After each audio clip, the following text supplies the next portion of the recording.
What's up, everybody? Welcome to Podcast Now Plus. I'm Alex, and in this video, I want to talk about Fatal Frame 2 Crimson Butterfly Remake. It was one of, if not maybe the only thing that was shown off at the State of Play today that was of great interest to me. It was definitely a State of Play. I don't know how good or bad, but this is a game I'm really looking forward to ever since it was announced at a Nintendo event, a little while ago. So I've never actually played, and I just want to be, honest as we go through it. I've never played the original. I think my wife has, and she swears by, I think, having a copy at some point in her life. Boy, would I like to have that thing physically right about now, because that thing's worth a lot of money and just kind of a rarity, something that I want to add to my collection one day. But this is a game that's obviously iconic. This is oftentimes regarded as one of the scariest games, of all time. I really want to play it. I really do. And I think a remake, well, that's right up my alley. An easier way than, well, you could emulate, I suppose, or you could spend upwards of $150 to $200 to get this thing physically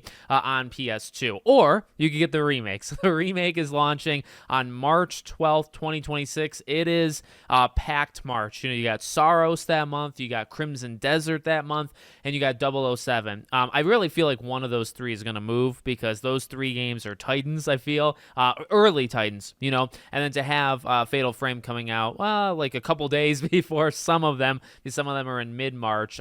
March is definitely going to be a very busy month for me. So let's just go through the PlayStation blog. They go over some details. Fatal Frame 2 Crimson Butterfly Remake launches again March 12th.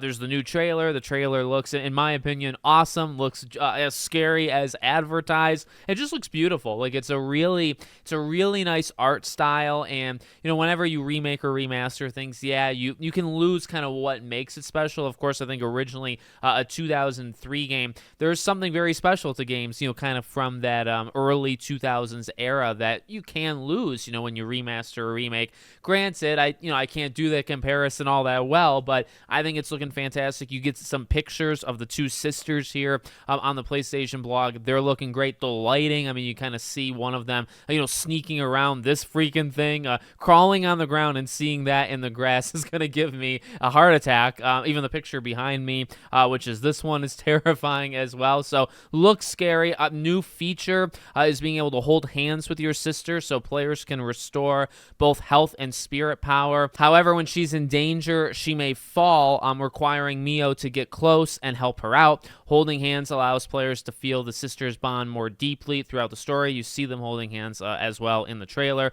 The evolved camera obscura, the series' signature system, repelling race by photographing them, returns in this title, but now new features: focus, zoom, and switching filters.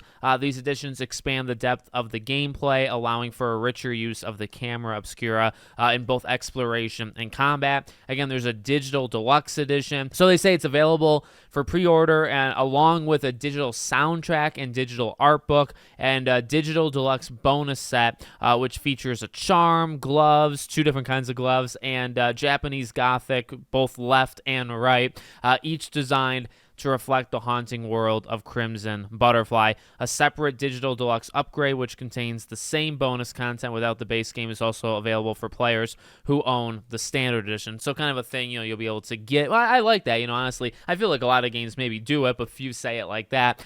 You can get the game, and you don't have to worry about like a limited time deal. If you want to upgrade later, you can upgrade later. If you want to just get the base game and never get it, you can do that. Or if you just want to start out, with the deluxe edition. So I think, they say pre-orders is available, but only digitally. I think the game is coming out physically. You can correct me if I'm wrong. I'd be very upset. And I think, and I do like collections, and I do like collecting, because I have a game collection that's always growing.